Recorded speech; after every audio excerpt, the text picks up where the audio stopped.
Hola chicos, en este video vamos a hablar sobre el tercer golpe de estado que hubo en Argentina, la autodenominada, como se denominaron los autores de este golpe de estado, la autodenominada Revolución Libertadora, que fue en 1955. Como habíamos visto en las clases anteriores, el 16 de septiembre se realiza este golpe de estado al segundo gobierno de Perón, por todo este grupo de fuerzas que estaban por un lado los militares juntos con ciertos grupos conservadores, facciones de la iglesia también que habían sido importantes en esta lucha que habían tenido con el peronismo en su segunda presidencia. Bueno, se realizó este golpe de estado en el 16, en donde Perón se termina exiliando, se va a Paraguay, a ciertos lugares de América, y después definitivamente termina yendo a España. Y cuando llegan al poder estos militares, plantean que, a diferencia de lo que van a hacer los golpes de estado posteriores, plantean que no llegan para quedarse en el poder, sino que justamente plantean que era como una especie de proceso en el cual iba a ser por un tiempo completamente limitado, solamente para poner orden en la sociedad, según las palabras de estos autores, según las palabras de estos militares, para poder sacarse de encima, por así decirlo, a Perón y al peronismo, y para volver a reordenar el orden democrático y constitucional, planteaban estos militares, o sea, hacer un golpe de estado a un presidente electo democráticamente para reinstaurar el orden democrático. Es medio raro, pero bueno, esto es lo que plantean estos militares, porque planteaba que se estaban haciendo ciertas manipulaciones que demostraban que ese orden democrático en realidad no era tal. Recuerden lo que habíamos hablado con respecto a el cambio de la Constitución, la Constitución del 49, el cambio de las leyes electorales para que ciertos sectores demográficos de la ciudad o de las provincias, se modificó esta ley electoral para que los lugares que generalmente tenían más apoyo al peronismo pudieran tener una cantidad mayor de representantes. Entonces, de esa manera, el partido predominante del peronismo podía tener mayor cantidad de representantes y así tener más poder. Entonces, bueno, la cuestión relacionada con los libros en las escuelas, o la ideología peronista, o el hecho de nombrar con cuestiones de partido justicialista, o mismo las mismas personas como Perón o Evita,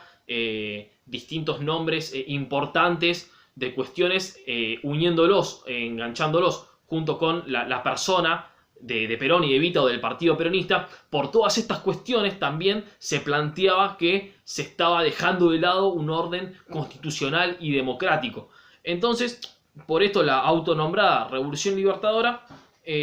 saca a Perón, hace este golpe de estado en el 55, y dentro de este grupo de militares se pueden distinguir básicamente dos grandes grupos. Por un lado, había algunos grupos que no estaban en contra de las medidas del peronismo, no estaban en contra de dar ciertos beneficios a los sectores más populares, de ampliar la participación política, de darle participación también o más fuerza a los sindicatos, de poder establecer relaciones con los sindicatos y por medio de ello también con los trabajadores, para lograr una mayor cohesión social, y que, por así decirlo, que el progreso social o el progreso económico se redistribuya para todos. No estaba en contra de esas medidas, pero sí estaba en contra de que todo el 100% del poder se acapare en la figura del presidente, en la figura de Perón. Entonces, por esa cuestión se planteaba que no estaba siendo un orden 100% democrático. Los que encabezaban este bando principalmente era el que quedó como presidente, Lonardi, que justamente, como les digo, no estaba tan en contra del peronismo, sino en contra de la figura de Perón. Y por otro lado, el otro sector, el otro grupo que encabezaba a estos militares, principalmente la Armada con Rojas, estaban en contra no solamente de Perón, sino de las medidas del peronismo. Eran grupos mucho más conservadores que no estaban de acuerdo con que se amplíe la participación política para todos, no estaba tan de acuerdo con que por ejemplo, los empresarios o los sectores del campo terminen ganando menos dinero, para que terminen ganando más dinero los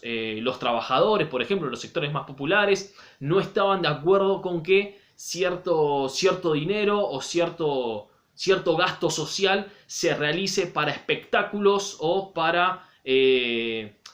ciertas medidas que generan simpatía o que generan alegría para todos los sectores de la sociedad, cuando ese dinero se podría invertir en cosas que a lo mejor no generan una sonrisa, pero sí generan mayor productividad económica o mayor ganancia o mayor posibilidad de empleo para todos, por así decirlo. Entonces, bueno, estos grupos que estaban encabezados por Aramburu, que va a terminar siendo presidente en el 55, Leonardo, que está muy pocos meses gobernando, hasta que lo terminan sacando del mando y poniendo a Aramburu como presidente. Queda Aramburu como presidente y Rojas como vice. Y entonces, con este grupo ya sí, 100% antiperonista, no solamente antiperón, se terminan tomando un montón de medidas para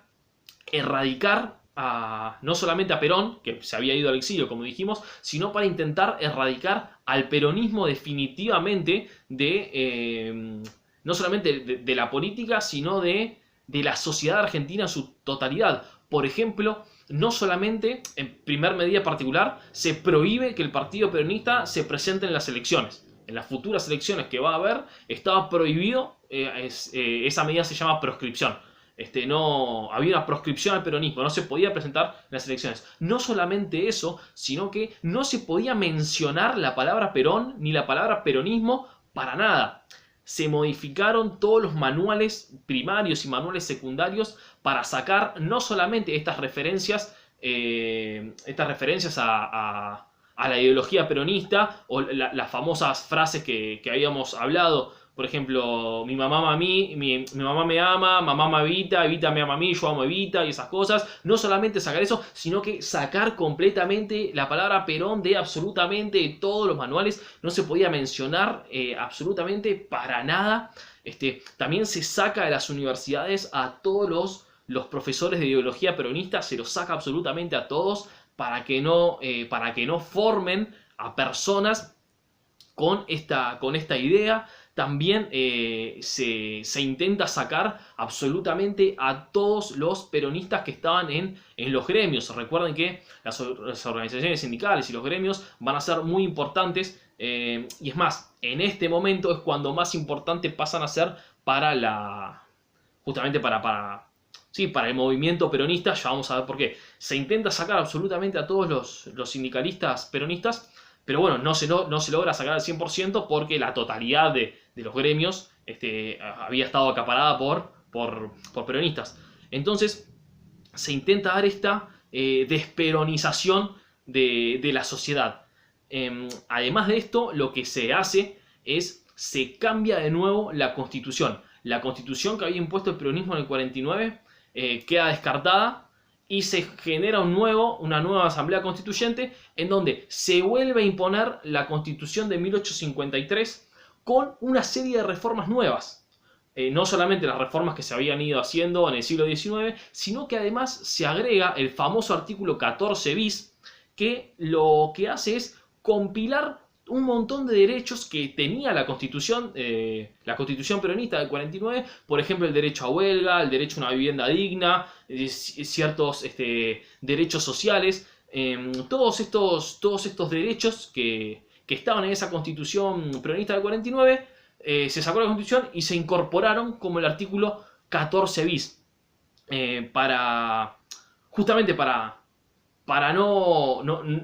erradicar, no tener que volver atrás con toda una serie de reivindicaciones y de derechos que se le había dado a la sociedad, porque justamente si vos, una vez que la sociedad puede dar un paso adelante, y de repente vos le querés sacar todos esos derechos,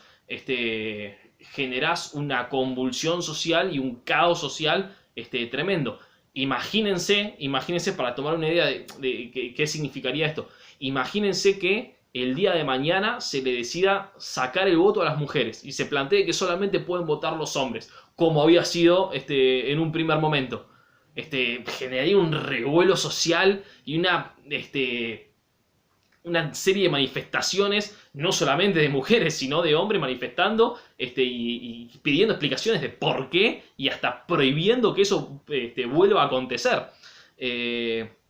Entonces, se saca esa constitución, se impone la nueva constitución, que repito, es la de 1853 con el 14 bis, con el artículo, agregando el artículo 14 bis. Y las últimas dos cuestiones es que, como el peronismo había quedado proscripto, con el peronismo no se podía presentar en las elecciones, también se habían dado ciertas, como estaba prohibido las manifestaciones a favor de Perón y no se podía hablar de peronismo ni nada, también se dio que muchos manifestantes a favor del peronismo fueron perseguidos y algunos hasta asesinados por defender las ideas que ellos creían que eran las correctas. Entonces, bueno, la manera de reprender o la manera de reprender a los que no estaban de acuerdo con esta desperonización era con la utilización lisa y llana de la violencia específica. Entonces, volviendo de nuevo como el partido peronista estaba proscripto, no se podía presentar a las elecciones, el movimiento peronista siguió funcionando, pero dentro de las organizaciones sindicales. En los sindicatos estaba muy enquistado el peronismo, estaba muy metido en todas las cúpulas y hasta en los sectores más populares, sectores de lo que se llama las bases sindicales. La gran mayoría de los trabajadores y los sindicalistas eran peronistas, entonces siguieron unidos, siguieron manteniéndose y siguieron en contacto con Perón para poder en algún momento hacerlo regresar, que pueda volver Perón y que también pueda volver el peronismo. Ahora, no solamente esto se dio con los sindicatos, sino que surgió algo bastante curioso con las próximas elecciones. Recuerden que esta revolución libertadora, la supuesta revolución libertadora, este golpe de Estado, no llegó para decir, bueno, nosotros estamos acá, vamos a arreglar todo porque somos nosotros, y todo lo demás es un desastre y esto no se soluciona hasta que no agarren la mano los militares, como sí va a pasar en las próximas dictaduras militares, y que es mucho peor quedaron las cosas después, en las dos. Entonces, esta revolución libertadora se planteaba que era solamente para correr a esto de lado y que después sí, siga todo libremente. Entonces se llaman a elecciones de nuevo, se convocan elecciones y al no estar el peronismo, al no poder participar el peronismo, el partido más popular que queda en ese momento era la UCR. Ahora, la UCR no se presenta unificada, no se presenta sola, sino que se presenta dividida, se divide en dos la UCR. Por un lado tenemos a la UCR del Pueblo,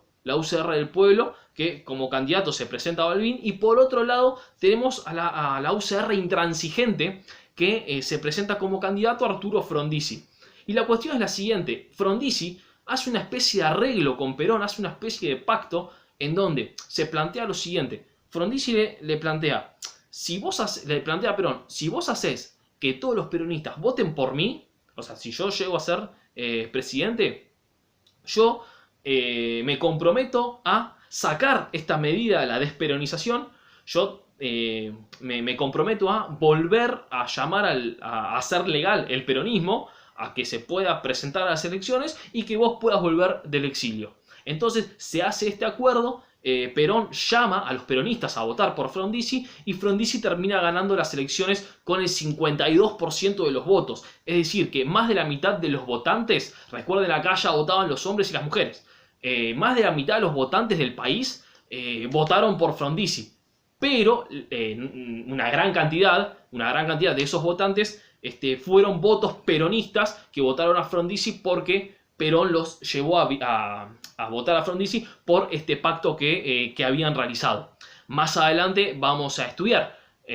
cómo fue, qué características tuvo y qué consecuencias tuvo este gobierno de Frondizi, si cumplió o no cumplió ese pacto, cómo le fue, cómo no le fue, si lo dejaron, no lo dejaron, si pudo o no pudo. Pero bueno, esas cosas las vamos a ver más adelante.